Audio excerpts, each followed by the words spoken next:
Joining us once again is Cleo Paskal. She's a non-resident senior fellow for the Indo-Pacific at the Foundation for Defense of Democracies, and she's on the Global Counter Terrorism Council.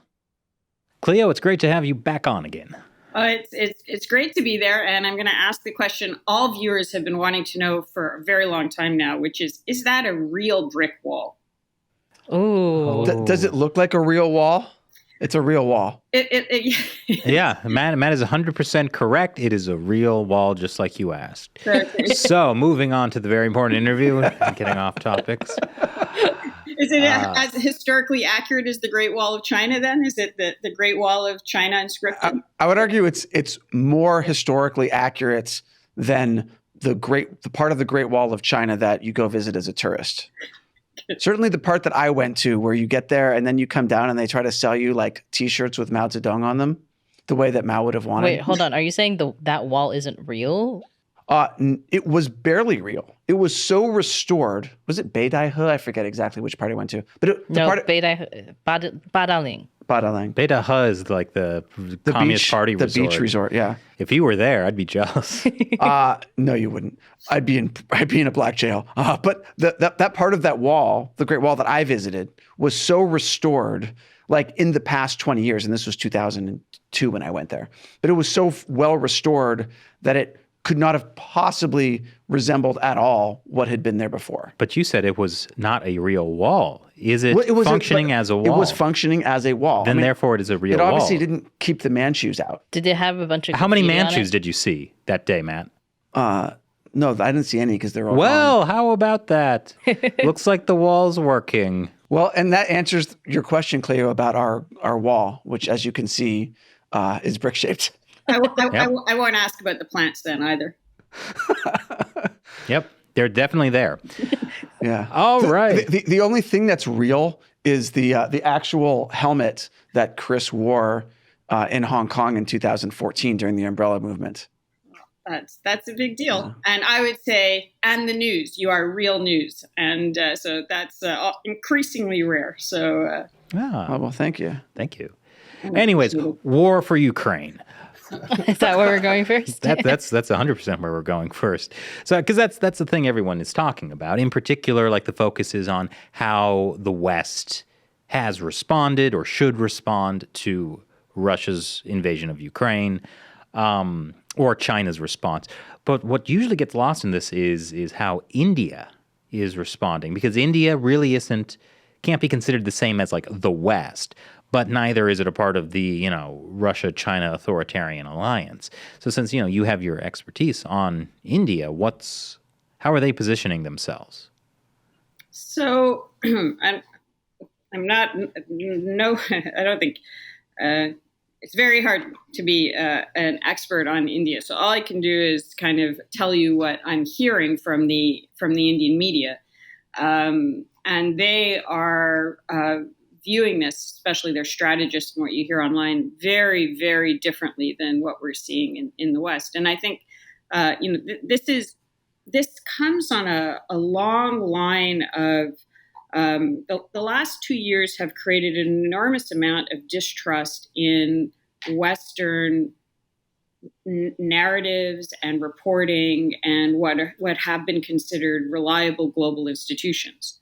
And we definitely saw it around COVID. So if you ask people what they think about the WHO now versus 2.5 years ago, it'll be very different, and especially in a place like India, where they had a completely different approach in many cases to dealing with COVID. So they had the vaccines, but they also had these preventative packs that got distributed throughout UP, for example, that seems to have been very effective, but wasn't widely reported on.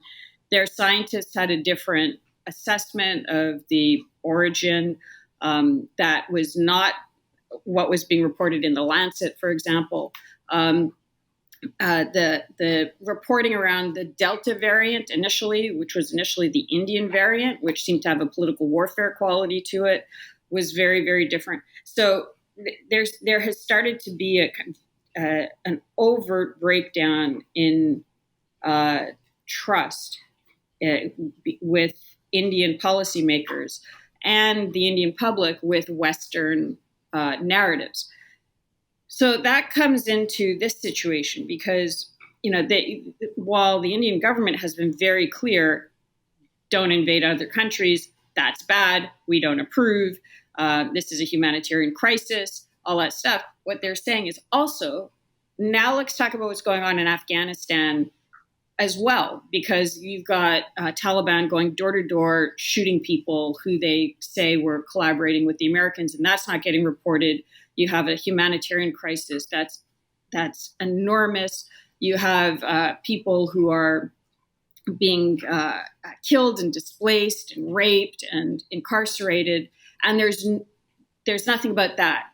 So yeah, we care about the people of Ukraine, of course, and we'd also like you to care about some of this other stuff, because and you hear this openly in the Indian media. The perception is that this is a white person's war. This is in Ukraine. This is a European security concern, and there were it's hard to there was a lot of, it's hard to know how much of it is organic, and I would expect a lot of it would be, but there's also a bit of a almost political warfare component to it, and we saw at the beginning. There was this refugee crisis. People were trying to leave Ukraine, and Ukraine has a lot of international students. And there was footage being widely circulated online in the Middle East and also in India and Africa and elsewhere of people who were not white being quite violently pushed away from the borders by what was said to be Ukrainian border guards. And the way that this was presented, and again, remember, I'm talking about perceptions in this context. Perception is very important. Was that that they wanted to keep, in this case, for example, the Indians in Ukraine, so that they would get killed by Russians, so that they would turn anti-Russia. That's the way that narrative was being spun. And they had about 20,000 Indians caught in Ukraine, and the Indian government made it a priority to get them out. It was called Operation Ganga. They sent government ministers. They sent the Indian military. It was a massive operation that was made possible because of the cooperation, ultimately, of the Ukrainian side, but also of the Russian side. And so while reportedly the Ukrainians wanted the Indians to evacuate via a much longer route, but which would have kept them out of Russia, Russia was saying, you're perfectly welcome to come through Russia and leave from Russia. And the Russian envoy to the UN actually said, we want to help the Indians leave. And you had a situation where people from other countries, who were not Indian citizens, were putting Indian flags or claiming they were Indian because they knew the Indian government was working to get everybody out. And they got everybody out except for the one student that died. And the Russians are saying, don't worry, we'll have an inquiry into what happened. So that was what was all over the news in India, was we're getting help from the Russians and the Ukrainians to get our people out. And then the social media thing of the Ukrainians are racist, being racist against our people, and for their own reasons, putting our people in harm's way. The ground reality, I'm not reporting. I have no idea what the ground reality was, but that was a very, very dominant way that it was being presented in the Indian media. And it feeds into this whole, you can't trust the Western coverage of this situation, just like you couldn't trust it on COVID. There's all these other things going on. And so it's where there were starting to be these fractures. They're now really breaking very, very wide. I can go into the implications for the Quad and things like that, but it is, the situation in Ukraine is horrible and tragic, and the geopolitical fallout, unless managed, is cascading in a very disconcerting direction. When you say that there's a political warfare component to this, can you elaborate on that? Yes. So everybody is trying to win hearts and minds in their own way.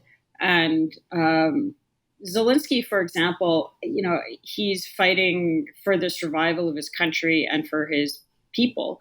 And it's completely legitimate for him to use whatever mechanisms he can. And they've been very good at it. They understand their audience. So they'll talk to the Germans about how another Holocaust is happening, or talk to the U.S. Congress about this is another 9/11, or they're doing what they need to do to try to save their people.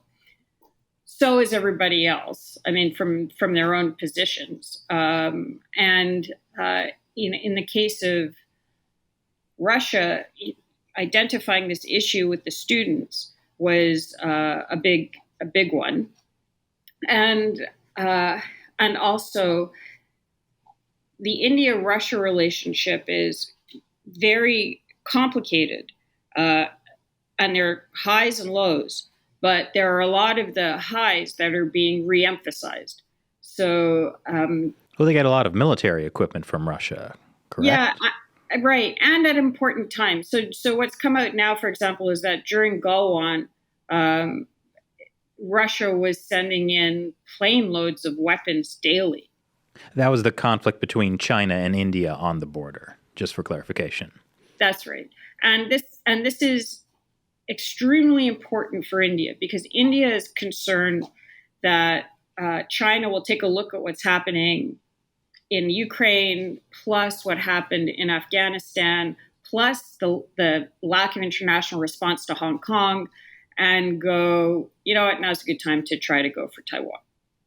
And what they don't want to happen is China to go, oh, and maybe India, or maybe we'll knock out India first and then go for Taiwan. And in that context, if China thinks that the India-Russia relationship is such that Russia would stay at least neutral in that case, then that's advantage India. So you have a situation where at the UN Security Council vote, 3 countries abstained. China abstained on Russia's invasion of Ukraine. China, India, and UAE. And it was all for different reasons. And the response in Moscow was very different. I think they were disappointed in the Chinese for abstaining and not backing them. But they were pleasantly surprised at the Indians abstaining and not voting against them. And the UAE, similarly, that whole Russia Middle East thing is also fast evolving. And there are a lot of the same rationale that went into what I just talked about in terms of the response in India is also true in the Middle East. There were Middle Eastern students who on social media were saying that they were being discriminated against in an overtly racist way by Ukrainian security personnel. And Ukraine voted against, did not support India on the Kashmir issue.